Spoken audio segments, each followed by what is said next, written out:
this. I'm just gonna start. Okay, first of all, let me see if I can fix the audio a bit.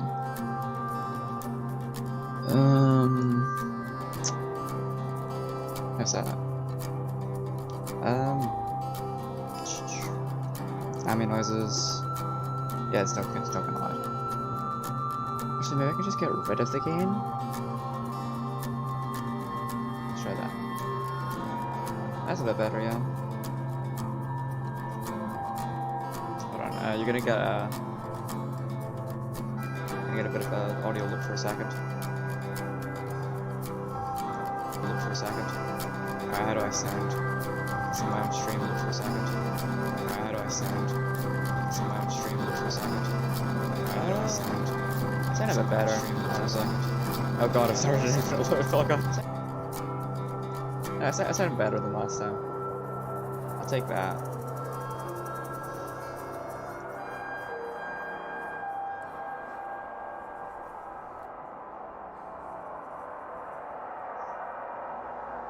Charles. Sure. Oh well. Yeah, I don't know why I bother waiting for anyone to show up when it does. Let's just play the game.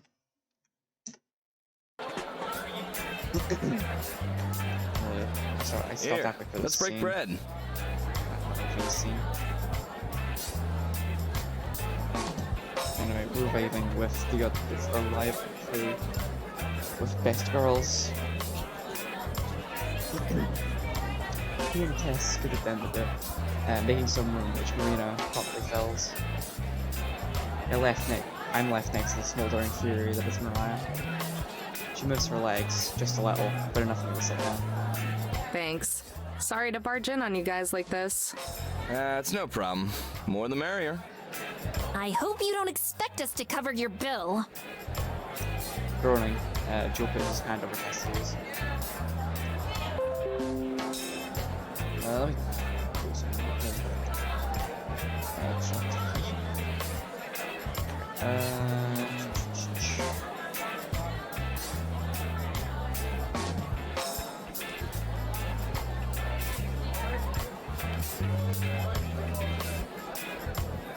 For some reason it's not showing me the mouse.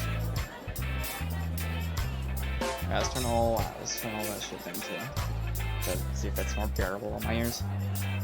Doesn't affect you guys since I wanted to test audio. For me, it's boring. Could you at least try not to be a pain in the ass between the hours of 5 p.m. and 6 in the morning? It would make my life a lot easier. Yeah, I'll do. He uncovers Tess's ears and goes to the blind look. She's right, though. There's no way we can afford that. We had to dine and dash for breakfast. So what about you? How long have you been here? We got in around lunchtime. Spent forever and a half stuck in traffic, though. Sounds worn out. I wonder if Mariah ever let him drive, or makes him. Us too. We were gonna look around Double Arch, but it was too busy. Yeah, we took one look at it and just kept driving.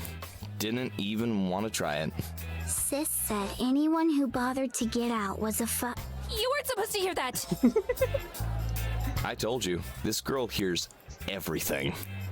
Anyway, we were thinking about heading back this evening. See if it maybe cleared out some. We were gonna do that too! I was telling Amber that we should see if maybe you guys wanted to team up and we could look together. Precious golden retriever girl. Hell no! The two of us look at each other. Seems all that we ever agree on is not sticking together. No offense to you, Joe. Just didn't wanna, you know. I trail off, trying to think of an excuse trying to think of an excuse that didn't want to deal with Mariah, which is perfect. Let's just laughs and rips it off. Nah, I get what you mean. Don't think Mariah would be too fond of splitting the goods either. Marina frowns, but picks back up after just a second. Soon a waitress comes to Aurora. Marina and I are careful to order meals on the smaller side, just sandwiches with fries. On the other hand, Marina's orders Maria's orders comes with a bunch of requirements as to what can and cannot be on it. By the time she's made so many substitutions and extras that it hardly resembles the item described on the menu. So, I can tell you ladies that it's not at the Parade of Elephants, and Delicate Arch was a no-go too. Think we might try Skyline next. Good luck, I guess. Wonder how many of those the miner would have known about, though. Pretty sure this park wasn't founded till after the gold rush. Joseph shrugs. Amber knows a lot about these places. She's like an encyclopedia. I can feel my face flush like always when she praises me. Oh, oh my lesbian heart. Oh, these precious babies. Not really. I just know bits and pieces. Still, something to be proud of. Aren't too many girls your age who care about anything that happened more than 5 years ago. It's really nothing special. I just spent a lot of time on the road when I was younger. That's so. I appreciate his leaving it as an open-ended question, rather than prying. Mina looks at me, eyes wide, probably to see if I'm about to cry or something. I try to be nonchalant. Yeah, until I was in middle school. My grandpa used to drive me all over the country. Sounds like a fun time. It was. There's no point in heading it. Plus, Joseph is had a kind of disarming air to him, like he exudes calmness. Passed away a little while ago. Still a little. Tap my throat, hoping he gets my point across. It does. Joseph nods. I'm sorry for your loss. I know how hard that can be. Thanks.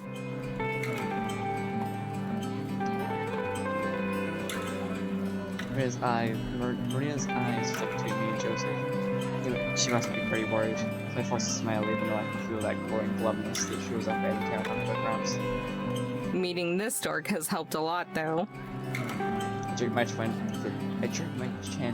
towards Rena, who looked shocked, as if I could have been talking about anyone else. It's been a while moping around before that. Family is good. I blink. I seriously forget she's there. Yeah, definitely. I haven't really thought of it before. The test seems to be in a similar situation I was growing up on the go and all. I'm curious how it happened, but I won't ask at my place. A far off look seeps into Joe's face. He stares out of the window like he's gazing at someone 100 yards away. Mariah glances up at him for a split second. If that, she even looks concerned, but then it's right back to business as usual. She leers over at me and shoves herself back into the conversation. So what are you going to do? Huh? When all this is over? She gestures around. Dinner? No, dumbass! I meant the treasure hunt! Forget it. I don't actually care. Don't know yet. Mare and I have been kind of talking about that. She's gonna buy 3 mansions. Yeah, that. I'll have plenty of time to figure stuff out in my mansions. Three of us chuckle, and the conversation trails off. Tess and Marina are working on colouring Tess and Canyon. From what I can see, I have a different character on this one. They'll really make a good team, each of them working on separate pictures and switch from time to time. So Marina will colour the hair on one character, and Tess colours clothes. Despite not talking at all, they don't ever get in each other's way. Joseph also observes from above, smiling slightly. He's usually the one to play with Tess, so it must be nice. So it must be nice for her to have some company. On the other hand, take a jug of milk. Mariah's mood seems to be getting more and more sour. I don't know what she's mad about this time. Maybe something happened before we showed up, or maybe it's because we showed up. Either way, she ought to have memorized every single detail on the wall, which she's been staring at this entire time. She doesn't even look up until our food arrives a little later. Jesus Christ. It's a good thing we have a large table, because there's still hardly in the room left since all the plates are set down. My sandwiches are so big that it takes 2 hands to hold. And I have enough fries to stay in Ireland for the winter. When Maria picks up her sandwich, all the ingredients pour out back. She quickly gives up trying to reconstruct it and chooses the making pot instead. Watching the other three eat is amusing too. Joseph chews with slow, measured bites, whereas Mariah attacks her meal like it was her money. Across from her, Tess cutting up chicken tenders with super precision. Mina catches me staring and smiles at me covertly. Seems she noticed too. Mariah's the first to finish eating. Isabella hides behind. That's embarrassing. She wipes her face with a napkin and finally looks at me. Where are you two staying? It could be an innocent question, or it could be a trap. Around. We'll find a parking lot somewhere. You thieves are gonna have a late start then. I guess. Don't tell me you planned ahead and got a campsite. Don't be stupid. Of course not. Like, that's not what I meant. Let's go after she backtracks to keep from insulting herself. What I mean is, there's no way they're gonna bother checking every single permit. There's too much going on right now. Just pick a nice spot out of the way, don't make trouble, and it'll be fine. Joe flatly stares at Mariah. Easier said than done. Good luck with that. I don't want to take the risk. On foot, if you're trespassing and caught, most of the time you'll just get thrown out. But I don't want our license plate getting written down or something if we were to do what she suggested. Mariah shrugs. Suit yourself. Don't say I didn't never try to help you. Didn't ever. You ever camp here before, Amber? Sounded like you know the place. Long time ago. I don't remember a whole lot. Just good at remembering names, I guess. Useful skill to have. Yeah. Used to be before we'd go anywhere. Gramps and I would research the place we were going. History and stuff like that. You sure learned a lot of useful stuff from him, huh? Yep. Always wanted to make him proud. He used to say I was a real chip off the... Her words catching my throat. Not because I'm emotional, because I just realized something. Remembered it, rather. Mariah and Joe know it too. Mine and Mariah's eyes lock and she bolts up at my word. But they're too confused. We're leaving! Whoop, they're off. Mariah sprints to the door without paying, and I nearly yanked Mariah's arm out of its socket as we run to the exit. Other diners turn to watch us, but I barely notice them. Amber, what the heck? Her voice is shaky from being jolted around. I know where the treasure is. I yell behind me as I turn to look and see the trio exit the restaurant just behind us. Joe's carrying Tess on her back. I know where it is. I say it again to reassure myself. We reach the motorhome seconds after Mariah and her crew reach theirs. I practically haul Mariah up and onto her practically haul Marina up and into her spot before I leap into my own. Not even bothering to buckle up, I hurry towards the road. Less than a minute, and we're already falling behind. Watch Mariah's tail as she speeds up the road, horn blaring to scare away the cars unfortunate to be in our lane. I'm going as fast as I dare to, worried about cops that could be looking around all the bends on the road. But I can't let her out of my sights, there's no room to pass yet. But I'll have to watch for an opportunity. With one hand, Marina clutches the handrest bar on her seat. Then she leans over and places her face. Stroke. One hand, Marina clutches the headrest bar of her seat. Then she leans over and past my face, nearly causing me to swerve from shock. What are you... She grabs my seatbelt and buckles me in, and then does the same for herself. Okay, now that we're at least not gonna die if you hit something, can you tell me what exactly is happening? She seems a little frantic and a little curious. Okay, so do you remember Balanced Rock? It wasn't one of the places we visited earlier. It's one of the spots that was on the posters and a lot of ads. I think so, or at least hearing about it. There used to be another really famous rock right next to it. Smaller, but a similar shape and everything. They called it Chip Off the Old Block. What do you mean, used to be? I was getting to that. A long time ago, like 50 years or something, it fell. Now you can't even tell it apart from the rest of the rocks on the ground. 50 years. So that was... Her eyes go wide in understanding. A fact which I look away from Marina's rear to take in. So it was still standing! panicking when the miner came through. Yeah, exactly. I'll bet you anything he hid the treasure between Balanced Rock and what used to be Chip. I look over again to smile at her, only to see genuine admiration and awe on her face. Her eyes are wide and her mouth slightly open. Like always, I can't look for too long, or it starts to make me uncomfortable. Nothing I've said or done is that impressive. Even Mariah knew about Chip. But instead of saying my praises again, she just shakes her head with a little smile. Then her face crumples up. Amber! I see it. Sammy has begun pulling out into the road ahead of us. There's no passing lane, so we can't get around him that way. Damn it! I tap the brakes since I'll have to stop and wait for him to get on the highway. Ahead I can see Mariah, but just barely. The two cars between us have exited, but our lead has grown. And so I make a quick, reckless decision. Hold on to something! What are you? I don't even wait to finish her question, then she grabs onto her seat as she asked it. To answer, I yank the wheel to the left and onto the other lane, even though it's a no-pass zone. Headlights far ahead are speeding towards us, maybe a quarter mile away. Getting closer. A concrete barrier prevents me from going any further to the left. I smash the gas pedal into the floor, putting all my weight on it. Marina begins to moan with dread of an oncoming car. It's a wordless sound, or maybe the start of my name. My heart is in my throat, I can feel the beads of sweat on my forehead. One slides down my eyes, but I can't wipe it away. We're even with the semi now, who seems to be stopping. He probably noticed me and is waiting for me to complete my illegal pass. The car ahead of us, close enough that I can see it in our head beam. Oh my god. A car ahead of us, close enough that I can see it in our headlight beams. It's a maroon SUV. They brake as they approach. But I'm still accelerating, going so fast that I couldn't stop in time if I wanted to.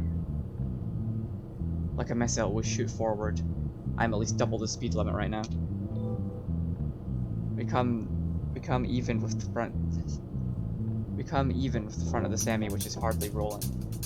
The SUV has come to a complete stop, but there's barely any room between it and the semi now. And then suddenly, we're past the cab of the truck. I wrench the wheel to the right, hard right, throwing us back into our own lane. We zoom past the SUV, who's giving me a well-deserved horn blaring. The bassy sound of the semi's horn also booms behind us. But it doesn't matter, because we're okay, we didn't die. I need to breathe hits me and I realize I've been holding it in. I sigh. Adrenaline still coursing through me. Oh my god! Amber! Her voice crackles and she starts laughing hysterically. I do too, laughing with the anxiety of the last half minute as I feel like much longer. It's not entirely over yet. Don't get too comfy. Her hand shoots back to where she was hanging on. Uh-oh. Just ahead. Maria still has the lead, but she's shrinking quickly. When she saw how I caught up. Jamming the gas pedal down, it starts to narrow the distance even more. She takes the exit for Arches just a few seconds ahead of me. We close to the entry point, flashing her passes to rangers who barely have time to check them. Even in the dark, there's still a lot of people on the side of the road. I wonder if anyone else has the same realization we did about Chip. Maya starts to gain ground again, so I manage to accelerate her further down, but her motorhome is nearer than mine, and it's hard to keep up. If I'm going to beat her, I have to do it soon. I check to make sure Marina's still holding on tight. She is. Just a few feet behind Marina's RV, I illegally swing into the other lane yet again. This is even more risky because of the way the road curves all over the canyon. An oncoming car could be around a bend and completely blindside us. Hope that doesn't happen. Pushing the RV to its absolute limits and pull the brake, even Mariah. Looking over, I can see a wild flare in her eyes. Hair disheveled, her expression changing to of shock when she notices us beside her. I relished the look of disbelief as I nudged the wheel to the right. The god-awful scraping as the motorhomes brush against Mariah's. Her eyes, as well as Marina's, widen. The second that we pull apart, Mariah's vehicle lurches forward, and again there's a sound that makes me want to rip my ears off. I fight to keep control of the motorhomes and stay on the road. Awestruck bystanders watch as we pass by, but I hardly register them. Still neck and neck, we continue towards Blanket Rock. Although, for insane luck or divine intervention or something, the road ahead is clear. I won't try to shove them off the road again, because now there's steep drop-offs that actually be fatal. I'll have to do something to gain the edge, just a second or surviving seconds before her isn't enough. Sign, visible for just a split second in purpose that you're 5 miles of blank rock. What may have been an arrow for an exit has been scuffed to illegibility. Maybe this is a chance. Up ahead, barely illuminated by a flickering lamp, the road splits in 2 directions. A sign in the middle is smashed and folded in on itself, probably the result of someone reckless driving. One of these paths leads to Blanket Rock, but I don't know which. I'm willing to bet Mariah doesn't know either. From Marina's window, I can see Mariah shoot me one final death before they rocket off down the exit. We stay on the other branch, though I'm back in the proper lane now. Just gotta hope it's the right branch. I start to calm down, yet again, I realize my legs are shaking. Marina cranes around to watch Mariah's vehicle, which is quickly disappearing into the murk. Once it's fully out of sight, she turns back to me, her face as white as her knuckles. You okay? Gil stabs me. I may have seriously traumatized her with 2 incidents within minutes of each other. After taking a deep breath, she unclenches her fists. Can we never, ever do that again? That was insane. Super insane. Like, oh my god. I thought I was gonna die. Wait. Did we die? Am I just imagining this now? I don't think you could imagine stuff if you were dead, kid. That's the kind of thing a dead person would say. This precious baby. Like in that one movie, where it was all about that guy who could talk to dead people, except... Fine. I'm 90% sure we're not dead then. Okay. 90%. That's not bad. And being a ghost might be kind of cool too. You could spy on people without them ever knowing. I'll keep that in mind if there's ever someone I want to haunt. Our voices are shaky, even though our conversation isn't serious. Keep checking the rear view, expecting to see the headlights of Marina. Maria's approaching vengeance, but so far we're in the clear. Each passing minute that we don't see the rock itself, though, makes me worried that we took the wrong turn. Right on the verge of turning around and killing Mariah, another sign suddenly looms ahead of us. We've reached Balanced Rock. I slow down as we approach the parking area. Though it's not empty, there are far fewer people here than there were at Double Arches earlier today. A good number of them look like they might just be sightseers, because they're standing around talking or looking at the stars instead of searching. Parking is easy since there are a lot of open spaces. When I stand up, my legs wobble. I stumble, grabbing Marina's shoulder for support. She smiles at me but doesn't say anything. No more jokes to crack. It's time to get serious. We grab our equipment and hurry out into the night air. Solid ground feels forward after the rocketing motorhome. This must be what it feels like to return return from a voyage at sea. Marina, the landlubber, doesn't seem to be having any trouble now that we're not barreling along the highway. The spring in her step has returned, and I worry that she's going to bang the metal detector against the ground as she half walks, half skips. Some of the other people watching us go. Some of the other people watch us go, but no one follows or says anything. They probably assume we're just next in the line of failures.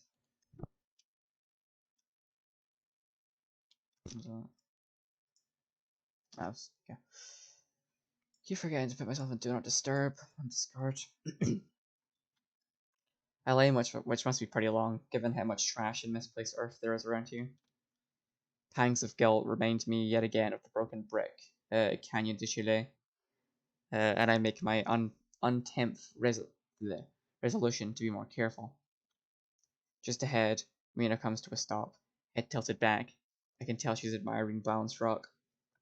It's certainly an impressive view. Someday I'd like to take her back to all these places we've gone, without the pressure of treasure hunting rushing us, just taking in the sights. I slow my steps down a little, so I can keep watching her from behind. Maybe sensing me, she spins around in waves. Hurry up! Yelling, even though I'm close enough to hear her normal volume. I pick up the pace once more. So where was Chip? Over there, to the right. A large stone wall behind the balance rock itself, a short slope between them. It was right at the edge of that little hill. So, where that pile of rocks is now? Yep, that's the spot. You can't tell that there used to be anything there, but I've seen pictures in the atlases Gramps kept around, or in the history books you like to read. Compared to Balance Rock, chip off the old block looked tiny, but it was actually a decent size. There's a pile of stones at the base that are probably chipped remains. They're indistinguishable from the rest of the red rocks though. Some are as big as my head or even bigger. I can't tell if anyone else picked through here. Since there aren't any shovel marks or holes, I'm guessing not. Where do we start? I think for a moment. First, let's get the easy stuff out of the way. You go check that side with the metal detector, and I'll check this one. We sweep over the ground between the hills where Chip once stood in a massive stone wall beside it. Nothing. Okay, that's pretty much what I expected. I lean my metal detector against the wall and go back to the pile of rocks. Just check over the places that I uncover, okay? Marina nods, holding her detector at the ready. She reminds me of a surgeon about to perform an operation. I roll aside some of the rocks with my feet, but most are so big that I have to stoop down and use my hands. There are more of them than I thought, and I'm soon sweaty and sore. Do you want any help?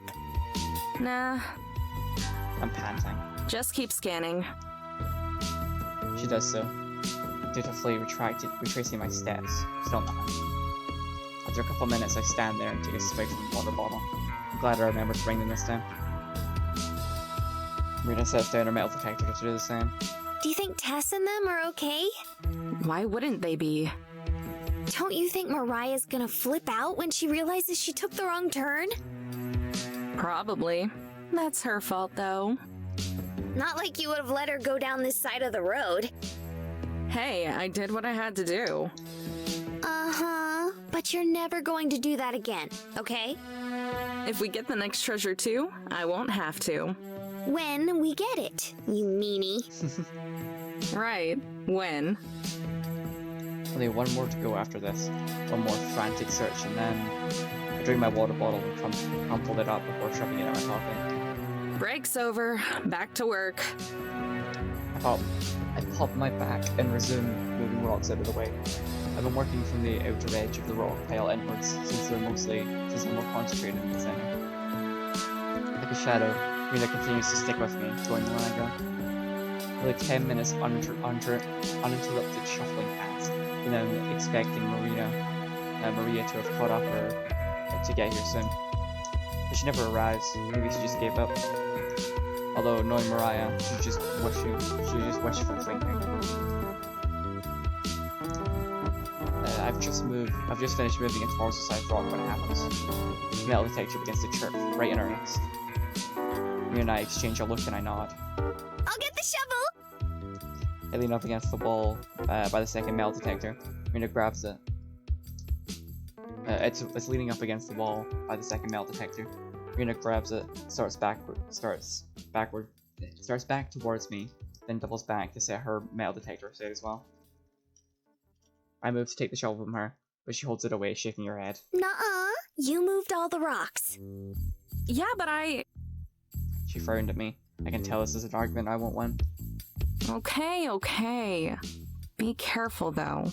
Don't throw out your shoulder. I know what I'm doing. And she stabs to the ground, like she's wielding a salad fork. It bounces off with a jolt. You need to go at it with more of an angle, like you're trying to slide it into the ground. I move behind her and adjust her arms a little. Her shoulders are damp with sweat, though I'm drenched with it. She tenses up when I first touch her, but relaxes almost immediately. It's enough to make me self-conscious though, and I take a quick step back. Sorry. I'm mumbling. Oh, my heart. It's babies. Oh, no, you're fine. You just surprised me. Her voice is higher than usual. It's okay. You should have it now. Nodding, Marina jabs to the ground again. She scoops up a little bit of dirt and dumps it aside. Watching her dig is painful. Either the ground is hard or she's not strong enough to make fast progress. Whatever the reason, it's slow going, but she refuses my repeated offer to take over. So with my hands on my hips, I watch as the hole very slowly gets deeper. She's reaching a depth of maybe a foot or so when the shovel thumps against something that isn't dirt. Her eyes instantly meet. I stoop down and brush a little bit of dirt away from the shovel blade. Sure enough, I can feel rough wood just under my fingertips. Is it? Yeah, it is. Now she forces the shovel towards me. I don't want to mess it up. Okay, look out. She steps back a couple feet, leans forward to watch. I scrape at the dirt around the spot that we hit, trying to find where the edges are. Once I reveal one corner, I start to dig off thin slices of dirt next to it. Soon the outline of the whole box is visible. I hear Marina suck in a sharp breath. My heart is pounding with the same cautious excitement I felt in Shiprock. It hardly feels real, and yet, well, there's only a 10% chance that I'm dead, and it isn't. I lift the box out of the ground with the blade of the shovel, and Marina plucks it off. It makes a familiar rattling sound as she moves it. But I hold up a dirty finger to my lips. Not yet. Looking back towards the parking lot, I can't tell if anyone has seen us. Seen us dig and find treasure. Don't say anything until we get back to the car. She's a quivering leaf of excitement and manages to keep her mouth mostly shut for now. But not pressing out an excited oh god, my voice broke.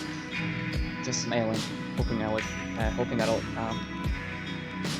Marina cradles the box in the crook of her arm like an infant, doing her best to keep it hidden from onlookers as we head back to the motorhome.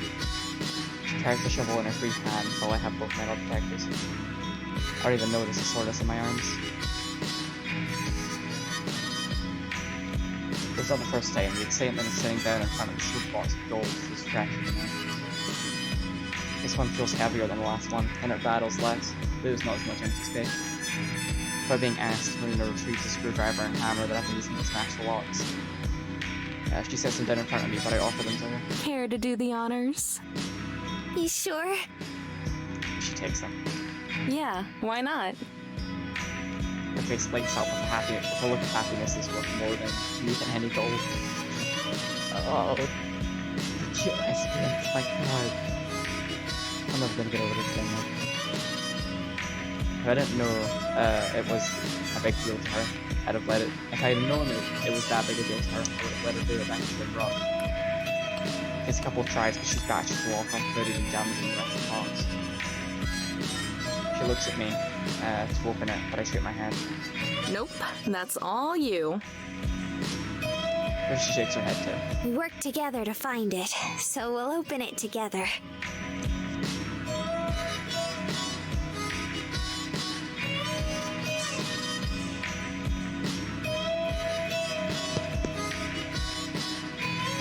She places her hand over mine, getting it to blood. Ready? Yeah. She lures my hand to flip the box open. Yes! Let's go! It's full of dull-coloured nuggets like a mouldy fast food meal. I take out one, bouncing it in my palm. I feel the heavy softness is almost familiar by now. Then I pass it to Muna, who treats it with her usual Then I pass it to Marina, who treats her for usual reverence. She gently sets it back into the box and smiles. We're pretty good at this whole treasure hunting thing, huh? I shut the box and nod. Yeah, we're not bad.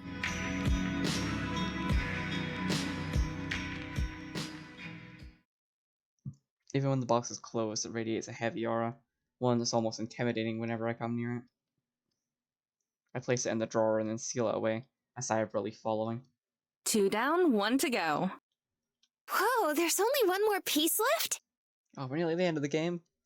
I mean, I did say it was like a 5-hour experience, but like... what am I gonna do for cute lesbian content after this?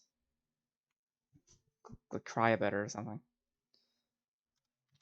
I think so. There's only some experts writing about historical relevance after the next century. Flopping down on the couch next to Maria, I take a sip of my coffee and flip to the final entry of the journal. Marina glosses over the page, a hazy look informing her eyes as she soaks it in. I can't believe it's almost over. Yeah, it's weird that it hasn't even been that long. The motorhome goes quiet, because of the generator humming in the background. Well, it's not over yet. We still gotta figure out where it is, and then there's still the search. I think Marina's enthusiasm is becoming infectious. She simply nods, now just gazing into her lap. Well, let's see what it says. After several days of travel, I believe I finally arrived at my first destination. As well known, I have a strict eye for locations. After all, this is how I found my previous route. This is how I found my project adventure. So it was no mistake that I easily found the perfect hiding place for this map. I arrived on horseback at the blistering peak of Nun, looking for shelter from the coming night. I began noticing something different, something distinct. Crimson, all of it. Shades lighter than pink and darker than white. The colors strange from it all. From giant, unmovable stones to the tiniest grains of sand. It was as if the land had absorbed the sun's heat and reflected it outwards. Even at sunset, the caves that settled in emitted a bright, red glow as speckled out from within. That night, I laid on the ground, watching the flames of my fire shoot out from the cave's roof. I wondered if there were more places like this in an unsettled land. During my travels on the trail, I was too preoccupied with preparations to observe the ground. But now that I have achieved success, maybe I shall. I'd be ashamed of my superb observation skills went to waste. I'm pretty sure.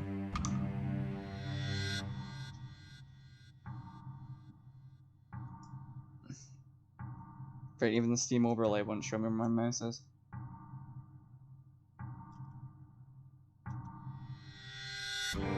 Yes, that's the final journal entry of the game. I've never certain about the locations, considering how many giant rocks, canyons, and arches in this country. Most of them were probably just a fluke. But this is unmistakable. The vivid and breathtaking imagery, the constant allusions to flames, and most importantly, the heat. He hid it in the Valley of Fire. Marina snaps back to attention, my conviction pulling her from Marina Land. Are you sure? Positive. There's no other place it could be. Oh. She may as well have shot down my momentum with an elephant gun. Oh, that's all? Yep. No. Ooh, what's that? A place always on fire? She narrows her eyes in an unimpressed squint. If they could shoot lasers, they would be right now. Amber, how dumb do you think I am? No. I swear to God, this is a obligatory fight. I'm gonna cry. I didn't say you were. Always on fire, really? Now I feel dumb for saying it. You probably should. Ouch. Her enthusiasm is infectious, and so is my unrelenting realism. It's corrupting her innocence. By the way, what's the Valley of Fire? Thank God. Well, maybe not too infectious. Massaging my scalp, I shake my hair, hopefully creating enough new wrinkles in my brain that will help us at this explaining this. Alright, so take a whole bunch of rock, sand, and dirt, okay? Okay. Now make most of it red. My explanation is met with vacant stare. I swear, it's a lot cooler than I'm making it out to be. It's just kind of hard to explain without pictures. Don't worry, I believe. Sounds awesome. Where is it anyway? A little ways into Nevada. Nevada? Her knees bounce, jolting the table. Are we even old enough to gamble? There's more in Nevada than Vegas, Tummy. Still, isn't that pretty far? That might work to our benefit. I'll need to check the map again, but I think we'll be passing by a place I want to check out. Her voice brightens. You actually want to go sightseeing? Don't act so surprised. It's not like I was gonna make a straight shot for California before I picked you up. Besides, I think you might like it. Though she does, like, virtually everything. It's a place called Zion. It's a national park here in Utah. I hear it's a hell of a lot greener than the places we've been through. I know we're in a rush, so we won't stay very long. She's going to burst from excitement, and I still can't resist messing with her. It's cute. But I guess if you don't think we can afford the time... I started to throw herself at me, hug me, squeezing all the energy and happiness she usually does with. But she doesn't. Sitting perfectly still, Marina takes a deep breath and gazes at me with a smile. I've been surrounded by desert all my life. Seeing green for once would be nice. I'd love to go with you, Amber. Oh, the babies. Oh, I swear to God, I could make a fucking heart-melting compilation of this shit. My heart. They're so cute. Oh, I can't even. They're so cute. An unsettling hollowness expands in my chest, and I realize I don't know how to deal with a serious Marina. Oh, alright then. She doesn't answer. Eyes now closed, arms folded in her lap. The empty, cooperative smile more forced than ever.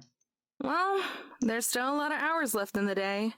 I'm not sure if we'll make it in time to check into the campground, but we'll be close enough that we can do it in the morning if we leave now. Marina nods. We scooch over the booth. We scooch out of the booth and walk the 10 awkward steps to our seats, strapping ourselves in. We switch on the ignition, the RV snorting into being. I reach for the cassette player and look at Marina, already lost in her thoughts as she stared out the window.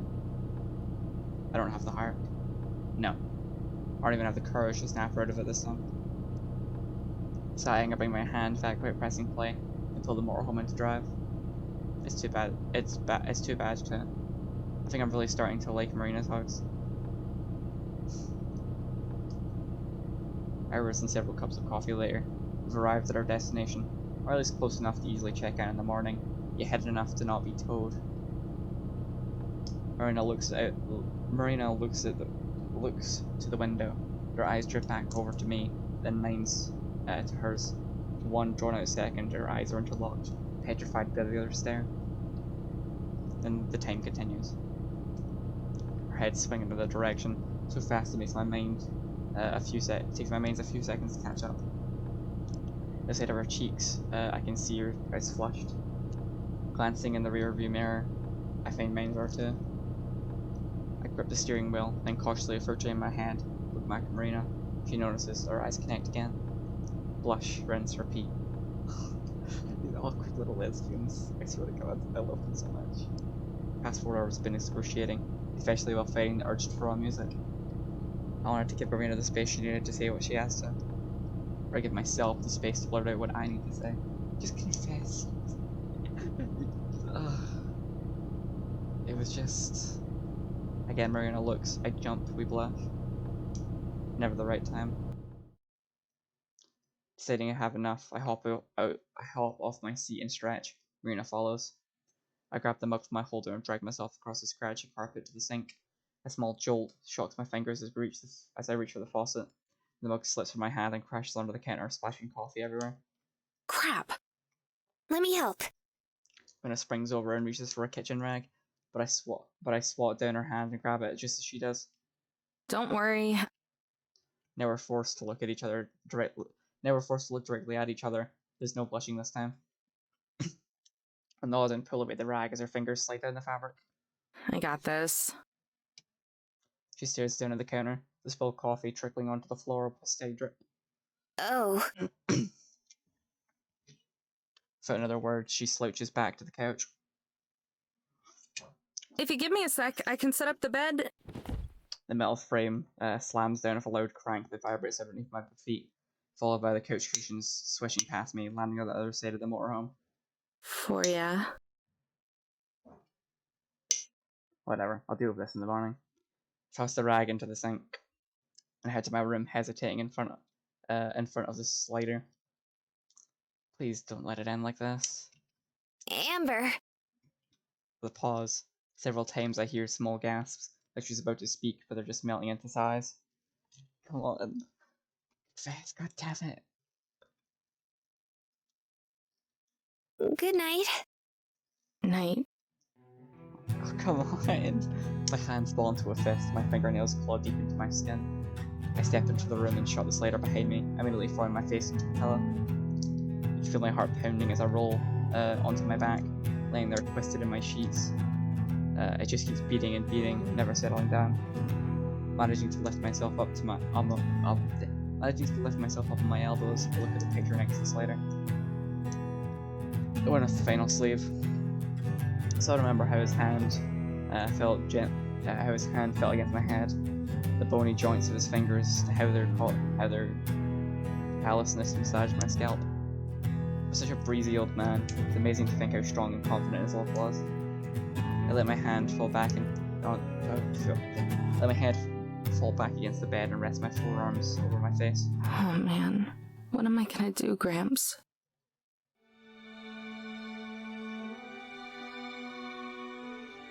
We had another adorable chapter. Quick moment for a sip of this ridiculously big iron brew can. This shit's 500 milliliters, this is huge.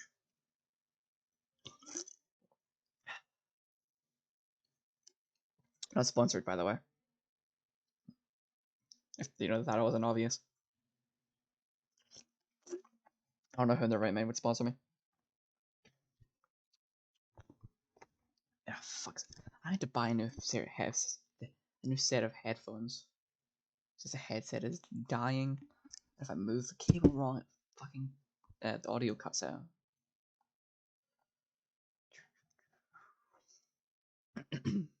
I press score and crawls around me as I step out onto a patch of dirt that can barely be called a parking spot, and a place that can barely be called a campground. Misty curtains have settled over the nearby hill, and mountains and small specks of leftover mountain dew occasionally drip on me from above. Bending down, I drop my backpack and pull on the tongue of my sorta new hiking boots. A little big, but they'll work. Considering these came from the stash of supplies we borrowed from Mariah in New Mexico, our feet must be freaking huge. All set? Marina is standing behind me, frowning at her own Velcro-strapped boots. Just about.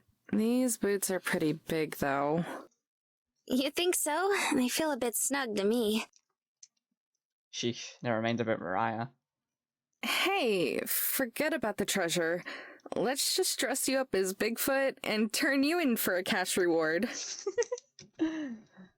Luke is awful, and I know it, but Marina plays along, sticking her tongue out in a half-playful manner before she forces a tired smile. The whole time, she doesn't make eye contact. So much for lighting the mood. Last night's sudden tension is still present. Even though we try to ignore it or pretend it isn't there, we both know. We both can't look at each other directly and our conversations feel awkward and stilted. We pretend everything's normal as we try to put on our best performances and reenact our usual routine. So, how long is the hike? The brochure said about 90 minutes each way. Might take even longer in this weather. Oh. I can feel the gulf between us. It's like yet another canyon, if I would know how to cross this one. The picture in the brochure was super pretty. Angel's Landing, right? Now it's her turn to try and lighten the mood. Okay, we're both too afraid to just address the issue. But I'm just as guilty as she is. Come on, just talk about it. Horrible little disaster this. Oh my god. I sigh into the lungs best I can. Yeah, it's nice. It's supposed to be the most scenic view in Zion. That's what Gramps told me anyway. This hike was one of his favorites, since the view is so lush that there's so many trees and plants that he discovered several new shades of green up there. It was one of the spots that he was most looking forward to visiting with me. I glanced back up at the mountains.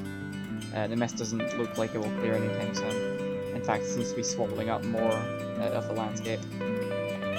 It's got Marina's attention too. She stares up as if she's picking out specific details in the fog. While she was distracted, I let my gaze roam over her again. Guiltily, like I'm sneaking glances, but I don't care. Admiring the sweep of her shoulder, admiring the sweep of her shoulders down into her collarbone, the rest of her curves on her body. I let myself examine her, like I did when we first met, and like I've been curiously abstaining from, looking her over like it doesn't matter if she catches me anymore. She doesn't know. I may as well be invisible to her right now. She studies the mountaintops, and I want her to pay attention to me. Oh, Kitty. She's wearing her usual boutique brand clothes. Their cute frilliness is just as perfect as ever for Marina, but they clash with the clunkiness of their ugly brown boots. You sure you want to wear that? They might just get in the way. She gasps, almost offended by the suggestion that she wears anything else. But my skirt is so comfy. Aren't you supposed to wear comfy clothes on hikes? Besides, with a name like Angel's Landing, it has to be pretty relaxing. She gives me a big, honest smile, tipping her head to the hills. It's the first real smile I've seen from her all day. So, what are we waiting for? Let's go. I melt, letting her skewed reasoning fall to the wayside just this once. Warm fuzziness and a goofy grin take over my dour mood, just for a moment. Alright, but no whining if they end up being a problem. Slinging the backpack over my shoulder, we head to the shuttle that leads to the trail. Logs and stone fire pits a door on the side of each lot that we pass.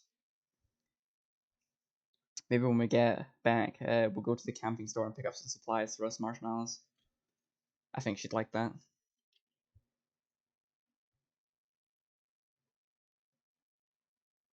Maria's heavy breathing guides me as we slog our way uphill, the previous light mist having now morphed into a thick and dreary fog. I cling to the chained railing as I stumble my way up the trail of rocks. It's the only protection for the sheer drop beside us. All it would take is one slip from me, take a nosedive into the valley below, and I wouldn't even see it coming. Turns out the fluffy and enticing name, Angel's Landing, doesn't come with the relaxing stroll Marina was hoping for. This is more like a ghastly death march. My sweat-drenched legs feel like pudding under the anchors that is a merely 5-pound backpack. No one else is shuffling. No one else on the shuttle even bothered to attempt to hike alongside us. I attempt to form words between panted breaths, feeling like a rock is being smashed into my lungs with each step. We should turn back! Can't see Jack! It's not safe up here! What? She sounds like she's about. She sounds like she's doing the same. She's doing about as well as me, echoing the same lung-puncturing gasps. But we're so close! There's no way we're not almost there! We stop, collapsing against our knees as we try to catch our breath. Not gonna mean a lot if we end up falling off a cliff. I thought you were the one who wanted to do this so bad! Every couple words are punctuated by her gasping for breath. Yeah, but... Amber, please, let's keep going! Her voice is whimpering. Her voice is a whimper, fragile and meek. I fold. Okay. Marina has always has a way of making me shut up when she wants to, whether she knows it or not.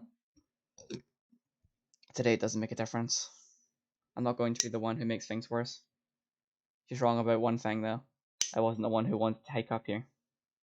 Gramps was. It gets easier after our break. The trail begins to plateau, and the steepness eventually evens out, fading behind us until the return trip. I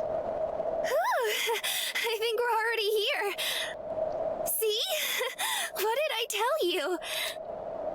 Marina darted ahead, disappearing into the fog, so she can look at the mystical view. The brochures and I have reached to her, and Gramps to me. But if my suspicions are right, this weather and the view aren't going to be very compatible. Falling behind, I step out of the cloudy murk, and into an area that offers only slightly more visibility. Marina stands still on the center of the cliff, her hands clutching to her heart. What should have been a bird's-eye view of Zion is nothing but a sea of fog. The lush greenery and full valleys are visible, only a few overgrown bushes and some rocky peaks pointing out above the clouds. I was expecting it, but the sight itself really is numbing. The hollowness in my stomach, the one I've gotten so used to, rears its head once again, only intensified by Marina's silence, only expressions surrounded by, any expression shrouded by her bangs as she tilts her head downwards. Sorry. Gently, she shakes her head. Don't worry about it. It's not your fault. You tried to warn me. Marina. But I don't know what to say. I'm disappointed. I'm disappointed too. There were a lot of places Grams always talked about visiting. After he settled down and kicked back for a few years, after I finish repairing the RV, after I get better. This place came up more than others though. Not just Zion, but the landing. Kept saying that we were going to hike up here, picnic, maybe watch the sun come up.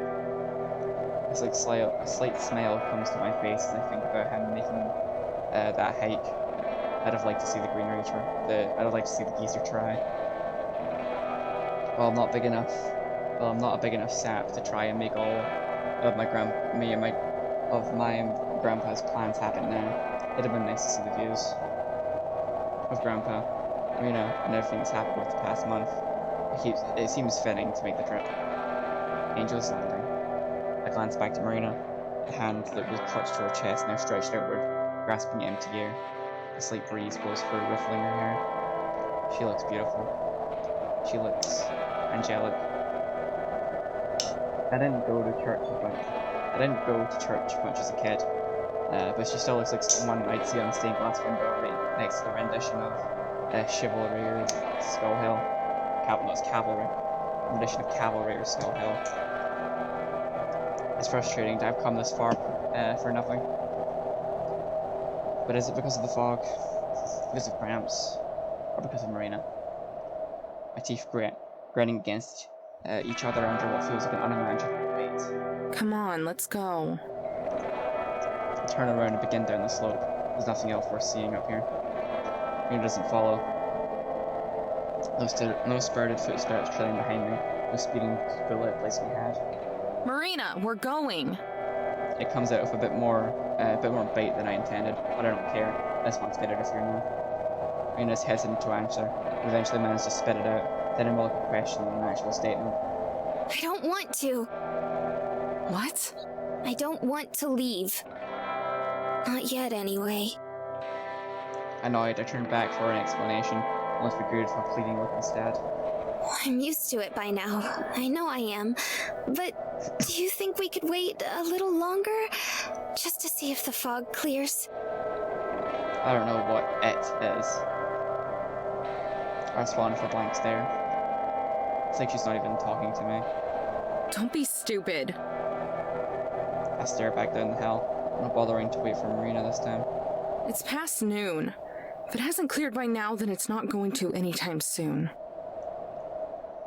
So much for not making things worse.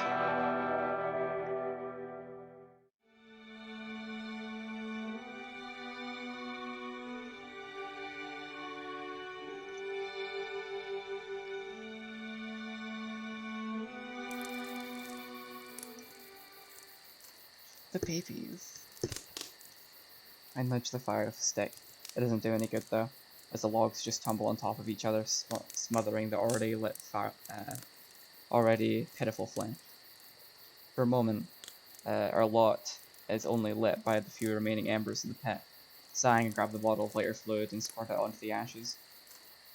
An artificial flame roars into existence, then peers the sides of a pathetic candle flicker just as quickly. I plunge the stick back into the fire and scrape cinders from the glowing wood. Eventually, a flame catches on a charred log and grows until the pit is blazing once more. Aha! About damn time. The joy is exclusive to me, however, as Marina stays silent, staring into the fire. Want another s'more?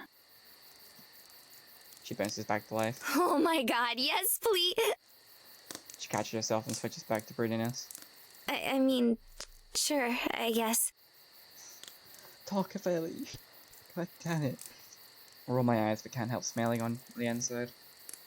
No matter how hard she tries, she's still the same Marina she's always been. I grab a marshmallow and stick it on the end of a bent coat hanger before handing it to her. Without another word, she pops it into the fire.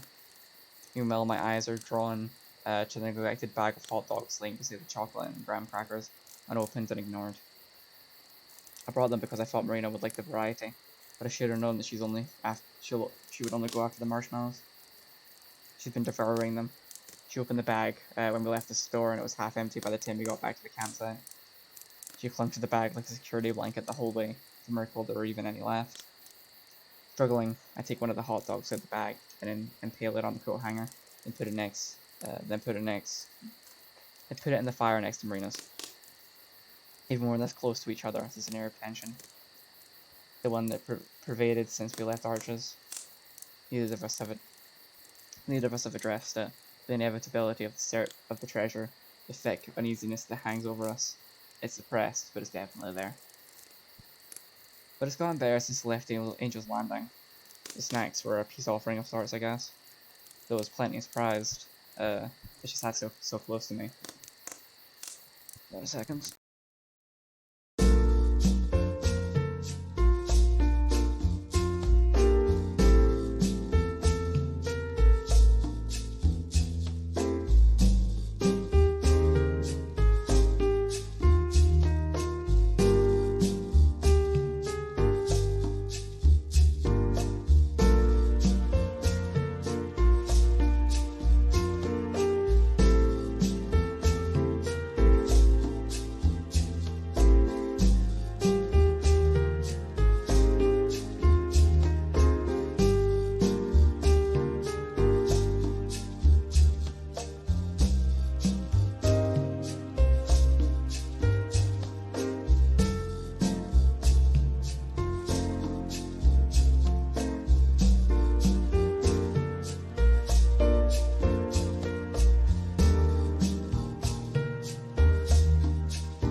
I return.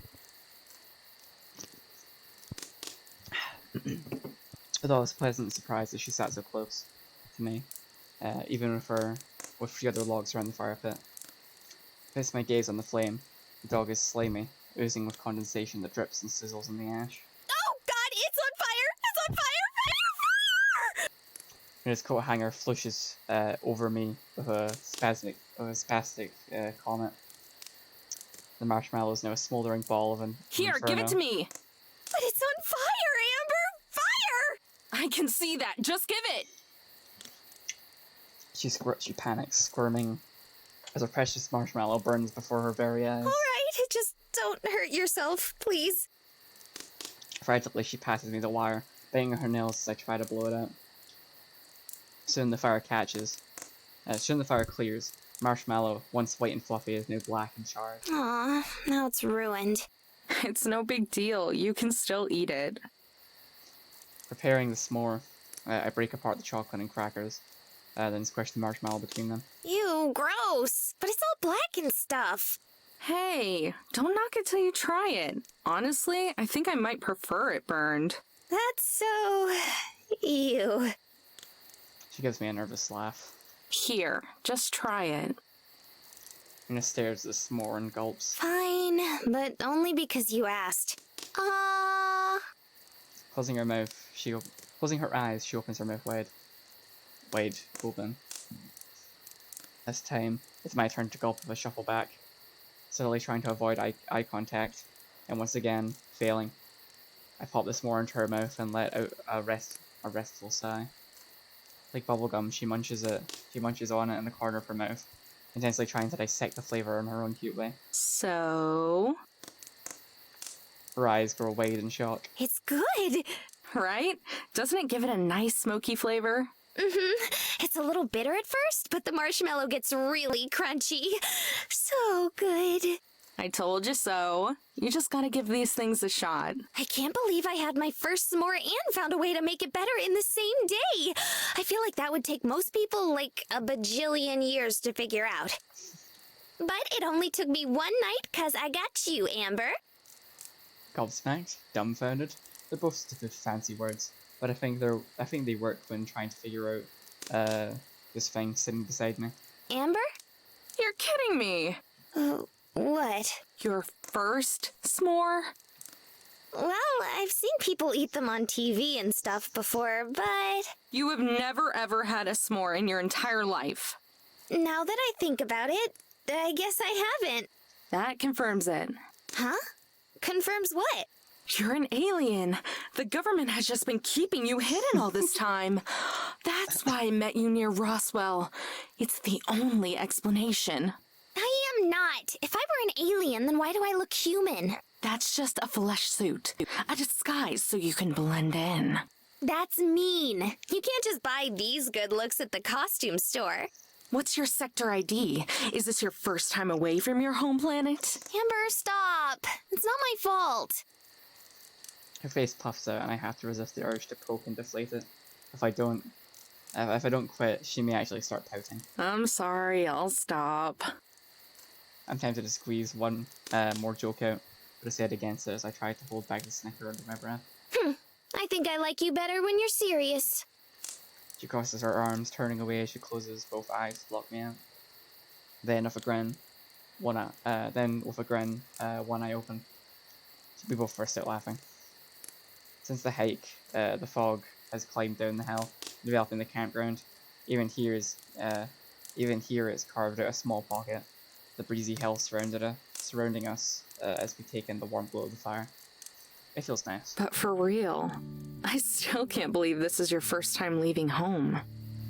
She settles down a bit and places her hand on her lap, shivering side to side as she looks to the sky, even though there's nothing to look at but mist. Yeah, sometimes I have trouble believing it too. Since there's so many of us, I guess Mom and Dad could never afford to take us anywhere. That's what I thought. If your family is as big as you say, it's not like they could have just packed and traveled like me and Gramps. You said you have 9 brothers and sisters, right? Yep, there's 9 of us, plus Mom and Dad, so 11 altogether. Jesus. Right? Everyone says our house is pretty big, but it's always been so cramped that I've never been able to tell. I've never even had my own room. I've always had to share one with some of my sisters. My older brother shared too, until one of them went off to college. Is that the same brother whose car got torn apart by Mariah? She laughed skillfully. Yeah, he always called it his love wagon. If that thing was a love wagon, then my motorhome is a love palace. Ooh, that's a good name for it. Don't even start. Anyway, he said he wanted to get a new one when he got to Salt Lake City, so I don't think he'll be too angry. Hold on, that's in Utah too. Why didn't you tell me? The detour would have been a pain in the ass. But if you wanted to visit him, I wouldn't have minded the extra miles. Not if it was for you. Mina does a double take, and I realize I've given too much away. You'd have to pay for gas though. Mina blinks and smiles, crisis averted. Nah, it's okay. I want to do this without my family's help. Besides, it's only a community college. Your brother moved from New Mexico to Utah so he could attend a community college? Uh-huh. He sends me a gift every month. Last month, it was a top hat. I put it right on top of the desk in my room. She pauses for a moment. Mine and my sister's room, I mean. Your family sounds about as weird as you. Really? Huh. Yeah, I guess we are. She beams, wearing the tail look weird, like a badge of honor. That's not a good thing. Actually, maybe it is. I like it. Besides, Dad keeps us all in line. He's a defense lawyer, super straight-laced. You remind me of him, actually. He likes everything nice and orderly, which is bad for him because he's surrounded by us, but... She talks for a long time, chattering and laughing about her family. Smiles never leave her face. I almost get lost in it. I almost want to. For the precious minutes that she speaks, I forgot the tension that shadows us in art. I forget the tension that shadowed us as artists. Could believe it, and could believe it was never there. I love that about Marina. Even when there's wet with rain, or humoring truck drivers, or racing a lunatic down the highway, she never hesitates to smile. For her, it's always poised on the brim, waiting to shine for it. I could listen all night. She trails off only a short time later. I'm sorry. This must be boring, right? Nah, I can tell you love him a lot. It was always just me and Gramps. So it's sorta interesting to see how other families work. The lot falls silent, save for the crackling flames. I brace myself for what I know is coming. Hey, Amber? What happened to your mom and dad? I stare into the fire. It pops, casting up delicate embers that fall and vanish in the dirt. I'm sorry. That was too personal. No, it's fine. They're both around, I think. Only met Dad once a long time ago. Me and Ma don't get along very well. Haven't spoken to her since I was 16. Last I heard, she was living in some trailer park in Ohio. Is that why you lived with your grandpa? Sorta. Ma always had her issues. So the court said Gramps could take care of me when I was a baby. I stay full laugh. Not that it did any good. The geezer had the bright idea to haul me around the Midwest and East Coast for half my life.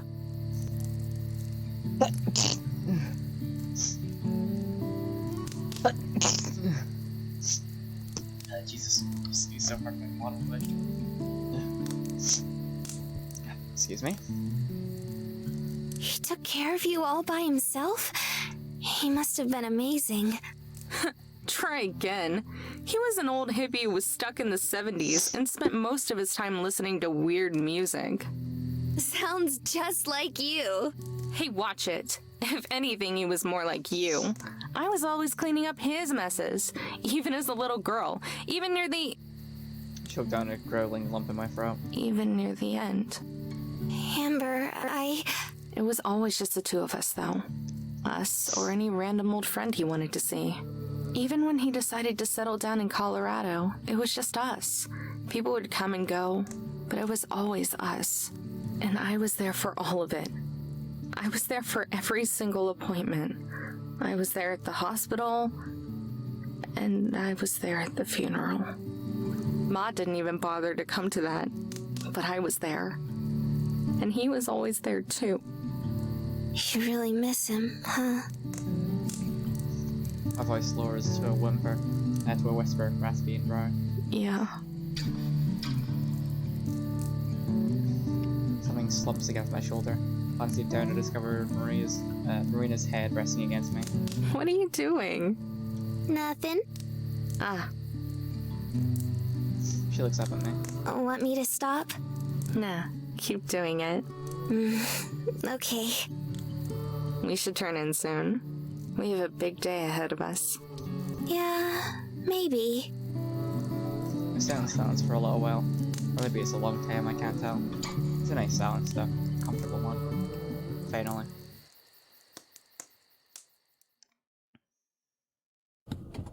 The engine dies. I can still hear the powerful buzzing before it surges down, leaving us with the ambience of the sailing motorhome. We're here. Not a lot of cars here, huh? Guess the rest of the world just hasn't caught up yet. That won't last for long. Any day now, people will figure out it's here, and an army of would-be treasure hunters will be swarming this place, drilling at the chance to find gold. The last of the gold. There's a fluttering in my chest, and I tighten my grip on the wheel. It's the end of our adventure. I bet our names have spread across the land and struck fear into the hearts of our rivals, giving them no other choice but to call it quits. Yeah. Or maybe someone already came through and found the treasure. What? Don't say something scary like that! Still wrapped around the reel, my clammy hands start shaking. Mina takes notice, looking over with sympathetic eyes. Hey. She takes her hand and gently places it on top of mine, giving it a reassuring squeeze. I let both fall into my lap. She's warm. We're doing this together, okay? The fluttering tickles the inside of my chest until I can't help but smile. Right. Let's do it.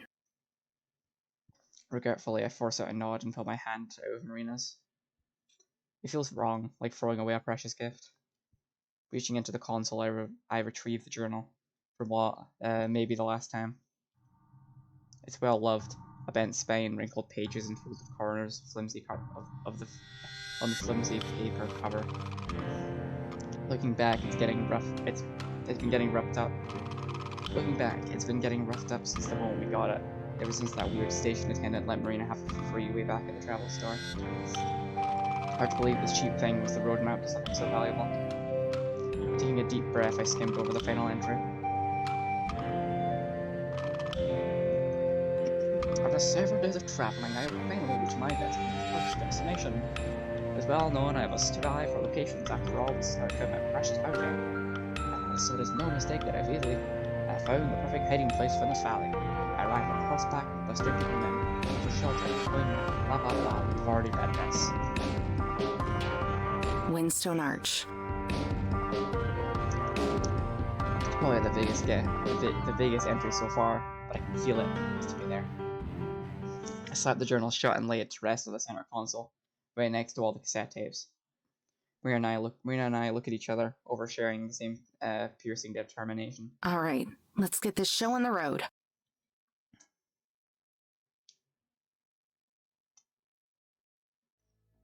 Because of the lack of crowds, getting along is a lot easier than usual, allowing us to take in the scenery for once instead of slogging through zombified hordes.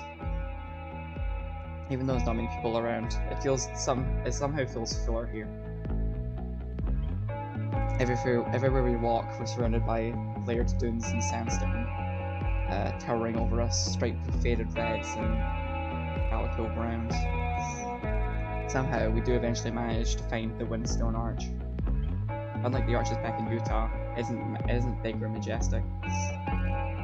It's not a giant upside-down horseshoe that lords over us as we look on and on. It's not even an arch, as much as a cave, really. It's a jagged, overgrown rock with a few crevices big enough for a person to enter.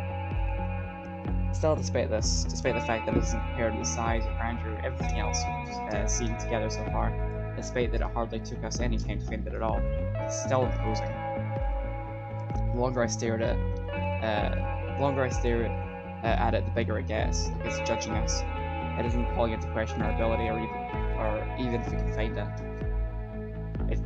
It's gauging us to see if we're ready. Are we? I look over to Marina. A small bulge forms in her throat before she swallows it back down. Is she? I turn my gaze to the arches, asking the same question over and over in my mind. Am I? Finally, we look at each other. Marina readies the metal detector strapped to her back and gives me a nod, which I return. Even if we aren't ready, even if this is the worst mistake of my life, this is something both of us have to do. Our steps in sync, we march over to the rock and desert shrubs before crouching into the cavern. Sunlight squeezes into the cave, dyeing the rock columns neon red. Nina begins scanning with metal detector, listening intently for a beat. The narrow space forces us to huddle together as we heave our way through the arch, repeatedly brushing against each other. At first it's accidental, but I say myself craving it more. To get closer, to feel her, to watch as her hair absorbs the brilliant glow of the cave. I'm deprived of all that though, as her metal detector vibrates in her hand, making a low rumble. She takes off the headphones and points to the wall. There! I avert my gaze and move past her, taking a knee as I slip the bag off my shoulders and pull out a mandrel pickaxe. Careful not to hit her, I start chiseling away at the rock. Soon, the crack in the wall grows and small pebbles and gravel start flying off. I reposition myself and block Marina from getting hit by any of it. Small portions of the wall crumble away, and after a few more strikes reveal a hollow space that's just big enough to squeeze your hand into.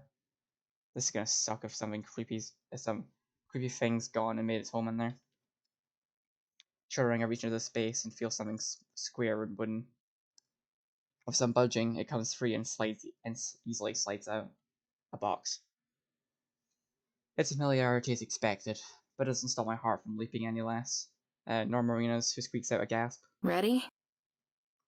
This time she barely nods, unsure of what to say, but it's like ripping off a bandage. I swing this lid open before she can give any real answer.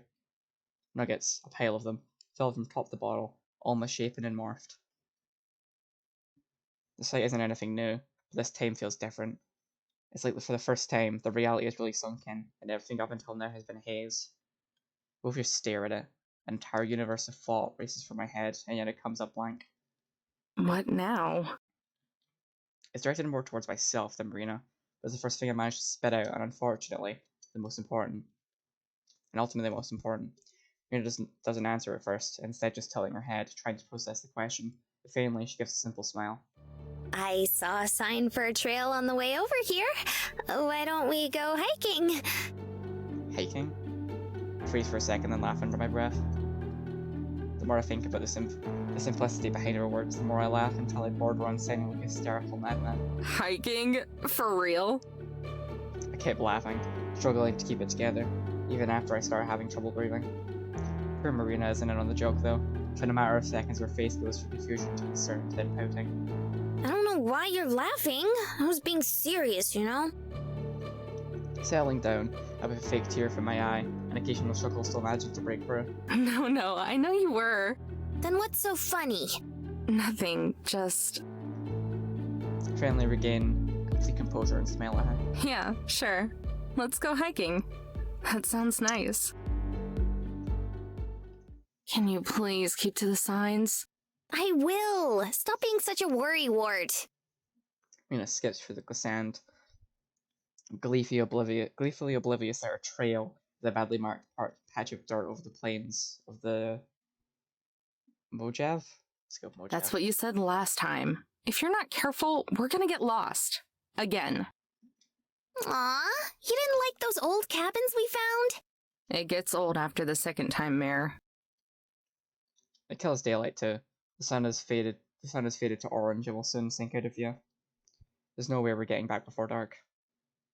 But hey, maybe that's not such a bad thing. I've already found the treasure, so spending some time on Marina is a nice reward. So, about this fire wave thing. And yes, I know it's not an ocean of lava, smarty pants. My headphones are dying on me. I need to get a new one. Damn. Must be running out of material. I mean, it's so cool. Well, it's hot, I guess. But what is it? What's the fire wave? It's a, windy thing that winds around rocks and stuff and looks like fire. At least, I think that's what it was. Oh? Devilish grin slinks onto Marina's face and she attaches herself to me like Velcro, nudging my shoulders. You don't know what it is either, do you? What? Do so. Her grin grows until I force myself to look away. She's not gonna get the satisfaction. I've seen pictures. Oh, you've seen pictures? What sort of pictures? You know, the picture-y kind. I can just feel her reveling in this. For the first time, she's gotten me playing right into her hands. Oh, shut up. I feel a slap against my wrist instead of a tug. Looking down, I see Marina's bright dimples shining through her round cheeks. Why don't we find out together? I'm stunned. It's a position we've been in before, but it's supposed to be the other way around. I'm always pulling her. That's my job. But now it's her smooth fingers locked around my wrist, her fingernails grazing above my skin. The realization doesn't even have time to sink in before she propels herself forward, with me in tow.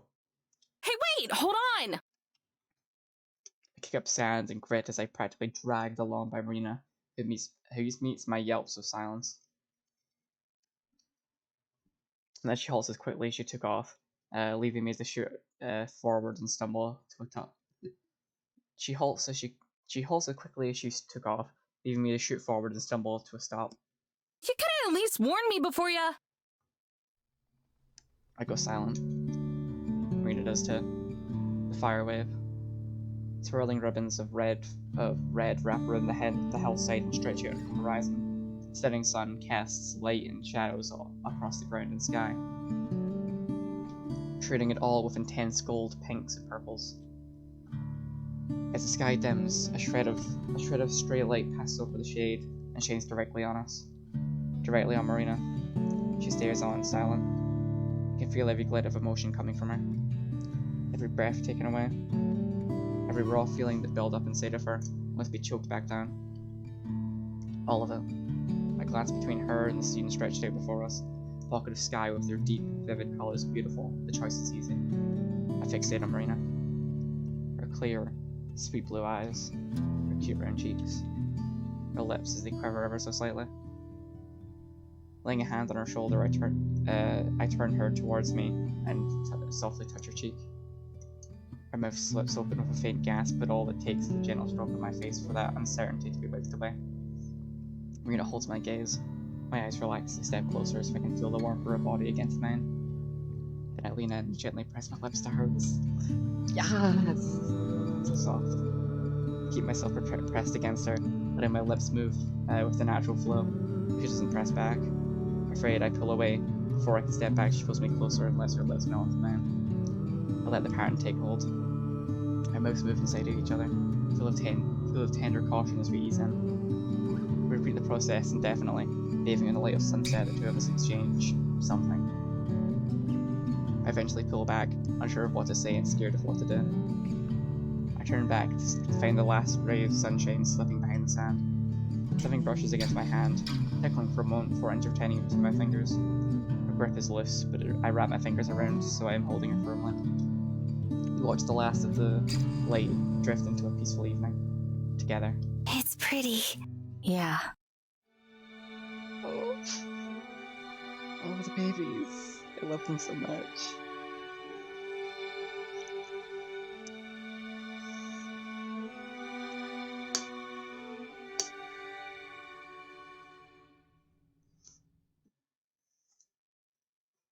Oh god, why? What have I done? Her back is turned to me like hers is. Her back is turned to me like mine is to hers. I claw my nails deeper into the scratchy couch fabric and stick my gaze on the floor. Please end me now. I was silent after we did that. Nice silence, a blissful release of sounds. As we walked back, terror started to sink in. I think she felt it too. I listened to the buzz of the generator. and stare at a patch of artificial light on the wall. Stupid little box is making fun of me, I swear. So what now? Funny. It's the same thing I've asked since we found the treasure, so she sounded even more hopeless and confused than I did. Bringing my legs to my chest, I huddle my arms around them, put her a nervous smirk. We could always go hiking again. She throws a mock slap on my shoulder, feeling a huffy voice. You would like that, wouldn't you? The heavy embarrassment in the air melts away into something a little more confident. We both managed to laugh at my perviness. Mila lets out a whiny cry and slides along the couch. But seriously, what are we gonna do? About what? About everything. The treasure, home, us. My heart tightens as she, like she's squeezing it. Did you not? No, I did. I do. I just don't know. She turns to me, her eyes pleading like she's looking for answers. There's no doubt I'm responsible for those eyes. Feeling a fierce sense of responsibility, I shoot up and march to the center console. Amber? Hold on. I open the console, but don't bother digging around. I know exactly where these are. 2 irreplaceable pieces of paper. Stopping in front of my couch, my voice darkens. I'll be using my half of the treasure to pay for Gramps' hospital and funeral expenses. But before I do that, I still need to go to the music festival. I offer her one of the tickets. Unsure, she gently tugs it from my hand and begins reading. If you want to, you can go with me. Might give you a little extra time to think about things. My voice softens. About everything. The festival? Me? Up to you, babe. I float back on the couch and hold the ticket over my eyes to block out the light. Oh? Oh crap. She peeled the ticket off halfway and peeks through, revealing an amused grin. So I'm babe now, huh? On her hands and knees, Marina crawls over ever so closer. Blush scrambled to turn and hide my face. Shut up. It was an accident. I know I'm back to where I started, mortified and embarrassed. Amber? Her voice is like a melody. Shut up. Amber. I said shut up. Oh, Amber. What? The tank engine plows into my back, followed by soft, gentle arms wrapping around my neck as she rests her head against mine. Thank you. My shoulders relax, embracing hers, and turn to rest my head on hers to a head sandwich. Sure thing, kiddo.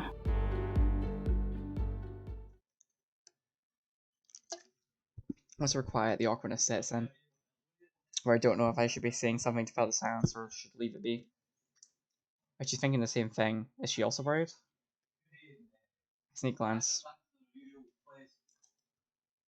I'm sure you guys are loving hearing my dad share about the keys on a bit. I sneak a glance after worried glance down, but I can't see her face. Her hands wandered around like she doesn't know what to do. She stretches her face, then scratches her leg, picks at a fold in her skirt, pops her knuckles. She is so nervous. Hey. The top of her head bumps my chin as she flinches. Hey. You good? Yeah. You don't seem good. No, I am. Sorry, I'm just...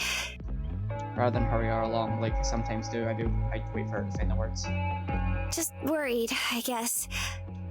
I know you have, but I've never had a girlfriend before. I start to say something, but she hurriedly cuts me off. I don't mean it like that. Well, I do, but I've also never had a boyfriend before. Not a real one, anyway. You had a fake boyfriend, though? Barely. Like, in middle school, there was this guy who asked if I'd be his girlfriend, and I said okay. But then the next day, he said his mom told him he wasn't allowed to have a girlfriend, so we broke up. Sounds brutal. Right? And then junior year of high school, I kind dated this guy for like a month, but I didn't really like him. My friends just wanted me to. That's screwed up. I don't know, not really. They weren't trying to be mean or anything, and he wasn't a bad person. He was just boring. Like for our first date, we went to dinner and a movie, but dinner was just fast food and he spilled ketchup all over himself. And I don't even remember what movie we saw. He put his arm around the back of my chair and I thought he was trying to put his arm around me, so I kind of got closer, but nope. He just kept it there. Like he was just stretching. She gave us the memory. Honestly, I'd forgotten about all that until now. That's how not a real boyfriend he was. What about you? I'm glad that right now things seem normal. If she's talking, she forgets about being worried. Well, I've never had a boyfriend. And it punches me in the shoulder. You know what I meant. I could have guessed that much. Hey now, I'm just being clear. But yeah, I've had other girlfriends.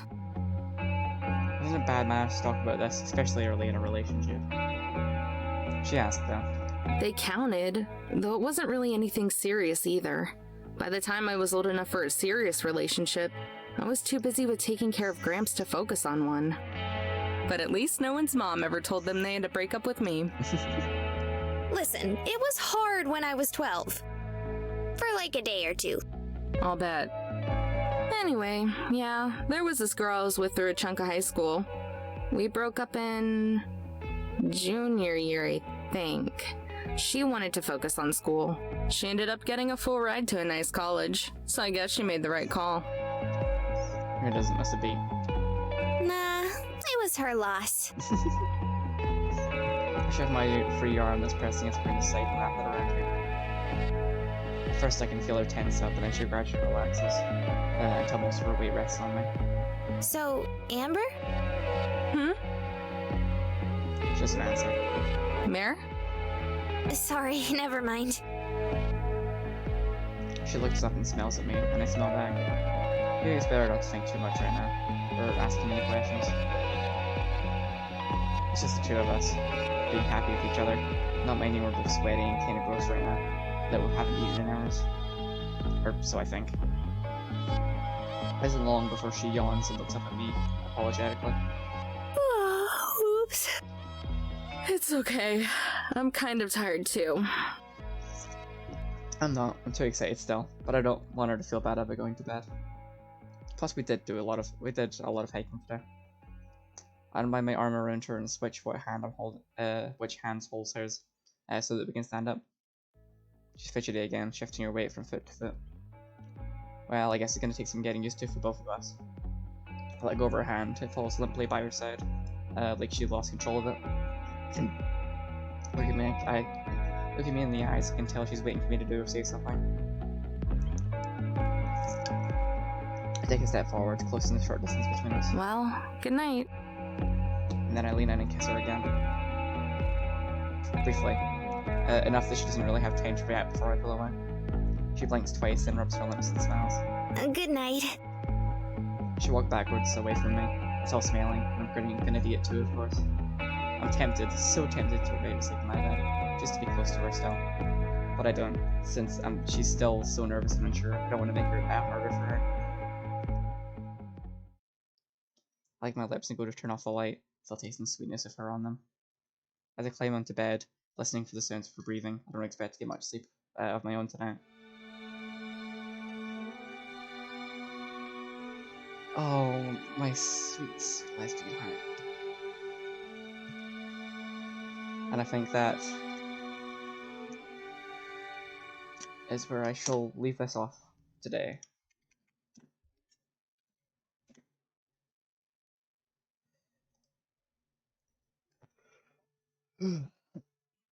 As usual, I'd say thanks for coming, but no one ever did. Maybe if you're watching the follows, hi. Thanks for watching. And I'll see you around. Bye.